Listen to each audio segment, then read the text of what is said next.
I love Mandarmani. বন্ধুরা, দীঘা তো অনেক হলো, তো চলুন আপনাদের নিয়ে যাই মন্দারমণি। সব থেকে কম খরচে কীভাবে মন্দারমণি ঘুরবেন এবং ঘুরে দেখার কি রয়েছে, এছাড়াও সঙ্গে দেখাবো মন্দারমণিতে থাকার জন্য বেশ কিছু বিলাসবহুল হোটেল বা রিসর্ট। সবার প্রথমে আপনাদের নিয়ে যেতে চলেছি মন্দারমণির সি বিচের খুব কাছেই অবস্থিত রয়্যাল গীতাঞ্জলি রিসর্টে। বন্ধুরা, এটি হলো আসলে একটি বিলাসবহুল রিসর্ট। যে সকল বন্ধুরা চান যে রিসর্টের সঙ্গে সুন্দর সুইমিং পুল থাকবে, তাদের জন্য কিন্তু এই রিসর্টটি একেবারে পারফেক্ট।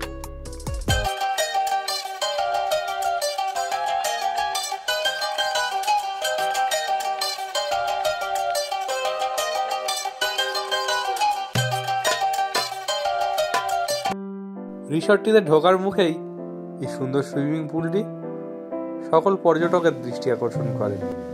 আর এই সুইমিং পুলটি ছাড়াও এখানে কিন্তু সুন্দর একটি পার্কেরও ব্যবস্থা রয়েছে।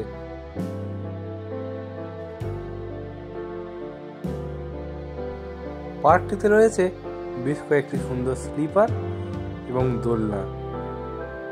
আর সব মিলিয়ে এখানকার পরিবেশটা কিন্তু এক কথায় অসাধারণ। এই রিসর্টটিতে 4 হুইলার এবং ট্রাভেলার প্রভৃতি গাড়ি আনার কিন্তু সুন্দর পার্কিংয়ের ব্যবস্থা রয়েছে। আর বন্ধুরা, দেখতে দেখতে মন্দারমণিতেও কিন্তু দীঘার মতো প্রচুর হোটেল তৈরি হয়েছে। ধীরে ধীরে কিন্তু এখানে কিন্তু পর্যটকের সংখ্যা বাড়ছে। তবে আপনারা যদি চান একটু নিরিবিলি থাকতে, মন্দারমণির মূল সি বিচ থেকে মাত্র কিছুটা দূরত্বে, টোটোতে মাত্র 15 থেকে 20 মিনিট দূরত্বে আপনারা পৌঁছে যেতে পারেন একটি সুন্দর সি বিচ। যে বিচটি ধীরে ধীরে খুব জনপ্রিয়তা অর্জন করছে সেটি হলো মন্দারমণির লাল কাঁকড়া বিচ। এবং সেখানকার পরিবেশটা একেবারে নির্জন এবং এখানে কিন্তু তুলনামূলক কম পর্যটক আসেন। এই সুন্দর নির্জন পরিবেশে প্রচুর রিসর্ট তৈরি হয়েছে।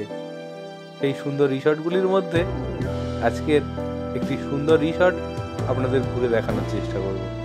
রিসর্টটি দেখতে একেবারে ছবির মতো, রয়েছে কটেজেরও ব্যবস্থা আর বিভিন্ন ধরনের রুম রয়েছে। আপনাদের প্রত্যেকটা রুমে ঘুরিয়ে দেখানোর চেষ্টা করব। বন্ধুরা, এই মুহূর্তে উপস্থিত আছি লাল কাঁকড়া বিচের একদম খুব কাছেই অবস্থিত একটি সুন্দর রিসর্টে। আর এখানকার একটা কটেজ রুম আপনাদের ঘুরে দেখাচ্ছি। আর এখানকার যে টেন্ট রয়েছে বা অন্য যেগুলো বাংলো টাইপের রয়েছে সেই রুমগুলো আপনাদের দেখানোর চেষ্টা করব। দেখুন, ঢোকার মুখে কিন্তু একটা সুন্দর কিন্তু এরকম বসার জায়গা, যেখানে আপনারা কিন্তু চেয়ার নিয়ে বসতে পারবেন। আর সামনে কিন্তু এরকম সেফটি পারপাসে একটা স্টিলের গেট রয়েছে। আর আপনাদের রুমটা আপনাদের দেখাবো। দাদা রুমটা খুলে দিচ্ছেন।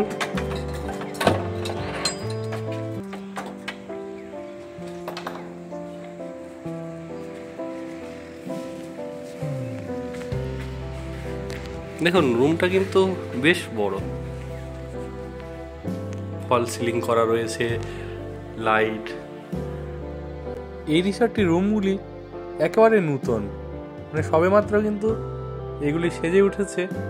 আর রুমগুলি দেখলে কিন্তু আপনাদের একেবারেই কিন্তু পছন্দ হয়ে যাবে, যে আপনি বলতে পারবেন না যে রুম পছন্দ হয়নি।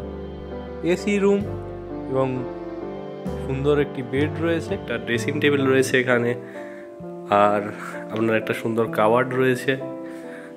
আর এই যে দিকটাতে কাওয়ার আছে, এদিকে কিন্তু এখানকার বাথরুম রয়েছে রুমের।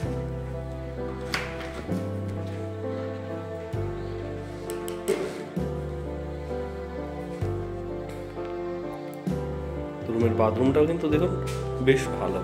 আর ভেতরে একটা কিন্তু এরকম বেসিন রয়েছে হাত মুখ ধোয়ার জন্য, রয়েছে হ্যান্ড ওয়াশের ব্যবস্থা। বেসিনের সঙ্গে একটা মিররও রয়েছে। আর এই যে বাথরুমটা আছে না, তো এই বাথরুমে কিন্তু আপনার গরম জল অর্থাৎ গিজারেরও কিন্তু ব্যবস্থা রয়েছে। দেখুন, এই কটেজগুলোর পাশেই কিন্তু যেগুলো হচ্ছে বাংলো টাইপের যে রুম রয়েছে। তো তারপর আপনাদের দেখাবো এখানকার এই যে সুন্দর টেন্ট রয়েছে, সেই টেন্টের ফেসিলিটি কেমন রয়েছে। চলুন আপনাদের এবার এখানকার বাংলো টাইপের রুম দেখাই। দেখুন, এখানে কিন্তু প্রত্যেকটা বারান্দাতে কিন্তু দেখুন স্টিলের এরকম রেলিং দেওয়া রয়েছে এবং গেট সিস্টেম রয়েছে। আর একদম মানে কি সবে মানে এটা নতুন তৈরি হচ্ছে, দেখেই বোঝা যাচ্ছে। তো দেখতেই পাচ্ছেন এখানে কিন্তু কোনো এখনো রুম নম্বর দেওয়া নেই, কারণ কাজ চলছে তো, মানে নতুনভাবে কিন্তু একদম সেট আপ হচ্ছে। তবু আপনাদের দেখাচ্ছি, তাও কিন্তু আপনাদের যথেষ্ট ভালো লাগবে। দেখুন ঢোকার মুখে একটা কিন্তু এরকম ডাইনিং স্পেস মতো রয়েছে, বসার জায়গা। এখানে আপনার সিলিং ফ্যান রয়েছে। এই হচ্ছে আপনার রুম, ডাইনিং স্পেসটা পেরিয়ে তারপর রুমে যেতে পারবেন। এবং বেডের অপোজিটে মানে গেট থেকে ঢুকলে ডান দিকে দেখুন একটা কিন্তু সুন্দর এরকম কাভার্ড রয়েছে। তো এখানে আপনাদের প্রয়োজনীয় সামগ্রী এখানে কিন্তু রাখতে পারবেন। আর দেখুন এই যে বেডরুম রয়েছে, বেডরুমের পরেই কিন্তু এরকম একটা কার্টেন দেওয়া রয়েছে, এবং সুন্দর কার্টেনের পরেই কিন্তু আপনাদের এই সাইডটাতে কিন্তু বাথরুম রয়েছে বা ওয়াশরুম।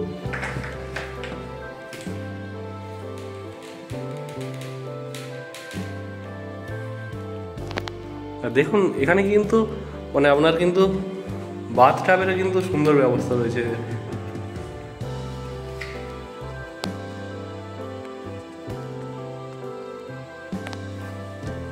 একদিকে রয়েছে আপনার কুমোড এবং অন্য প্রান্তে কিন্তু আপনার সুন্দর বাথটাব রয়েছে। এছাড়াও তো এমনি গরম জলের ব্যবস্থা রয়েছে, নর্মাল শাওয়ারেরও কিন্তু ব্যবস্থা রয়েছে। ঠিক সামনে দেখুন এখানে কিন্তু মানে হাত মুখ ধোয়ার একটা সুন্দর বেসিন রয়েছে, আর সঙ্গে একটা বড় মিরর দেওয়া রয়েছে, এবং এরিয়াটা তো বেশ অনেকটা বড় জায়গা।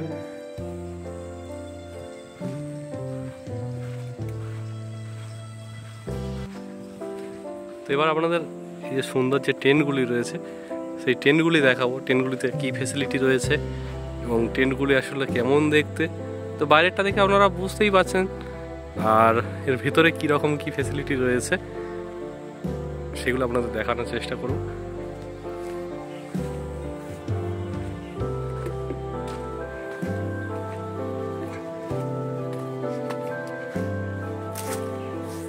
টেন্ট নম্বর 114। দেখুন বাইরেরটা এরকম কাপড় দেওয়া থাকলেও মানে ভেতরে কিন্তু এরকম সিমেন্ট করা রয়েছে, এখানে কিন্তু টাইলস নেই। আর এদিকটাতে কিন্তু আপনার এরকম কিন্তু আপনার হচ্ছে কিন্তু জানালা রয়েছে, কাপড় কাটিং করে যেমন জানালা থাকে, আপনারা চাইলে ওটাকে বন্ধও রাখতে পারবেন, কার্টেন রয়েছে ওখানে। আর এখানে কিন্তু আপনার একটা ডবল বেড রয়েছে, মানে আপনারা একজন থেকে কিন্তু দুজন প্রাপ্তবয়স্ক এখানে থাকতে পারবেন। এখানে কিন্তু কোনো এসির ব্যবস্থা নেই, এখানে একটা এরকম স্ট্যান্ড ফ্যান রয়েছে দেখতে পাচ্ছি। দেখুন এদিকটাতে কিন্তু সম্ভবত বাথরুম, এবং ডবল সাইড এরকম চেন রয়েছে, আপনারা এদিক থেকেও যেমন বন্ধ করে রাখতে পারবেন, মানে ওপাশে বাথরুমে গিয়েও কিন্তু আপনারা কিন্তু দরজাটা চেনের সাহায্যে বন্ধ করতে পারবেন। রয়েছে হাত মুখ ধোয়ার, আর রয়েছে এখানে কিন্তু এরকম কুমোড,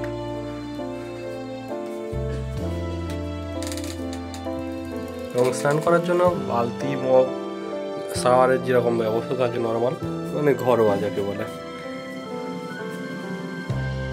মন্দারমণির লাল কাঁকড়া বিচের কাছে এবং রামকৃষ্ণ মিশন আশ্রমের ঠিক কাছেই এই রিসর্টটির কাছে আরও একটি সুন্দর রিসর্ট রয়েছে, যেটির নাম হলো ছুটি রিসর্ট।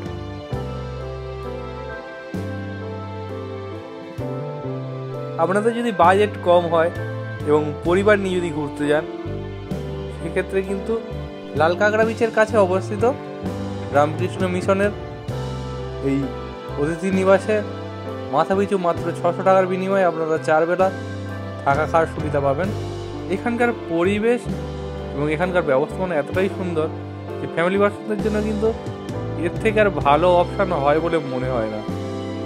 আর এখানকার সমস্ত তথ্য আমার আগের ভিডিওতে আপনারা পেয়ে যাবেন। এইরকম সুন্দর পরিবেশে থাকা এবং সঙ্গে 4 বেলা খাওয়ার সুবিধা, খাবার মেনুও অসাধারণ। এক কথায় বলতে গেলে আপনার কিন্তু ওখানে কোনো খাবার সাথে নিয়ে যাওয়ার দরকার নেই। মন্দারমণিতে ঘুরে দেখার কথা যদি বলেন, ভোরের সূর্যোদয়টা কিন্তু আপনাদের মনকে ভরিয়ে দেবে।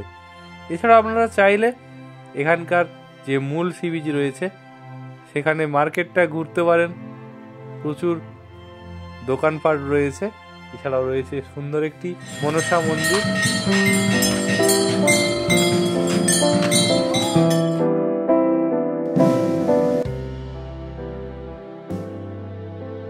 যদি আপনারা ট্রেনে আসেন তাহলে আপনারা যদি আশাপূর্ণা দেবী স্টেশনে নামেন, ওখান থেকে কিন্তু মন্দারমণি যাওয়াটা খুবই সোজা। তবে এখানে কিন্তু এক্সপ্রেস ট্রেন দাঁড়ায় না। আপনারা এক্সপ্রেস ট্রেনে এলে আপনাদের নেমে যেতে হবে কাঁথিতে। বন্ধুরা, আপনাদের যদি কোনো কিছু জিজ্ঞাসার থাকে বা কোনো কিছু জানার থাকে, আপনারা কিন্তু আমাকে কমেন্ট করতে পারেন। সবাই অনেক অনেক ভালো থাকুন, সুস্থ থাকুন, এই বলে আজকের ভিডিও এখানেই শেষ করছি। আবারও দেখা হবে নতুন কোনো ভিডিও নিয়ে।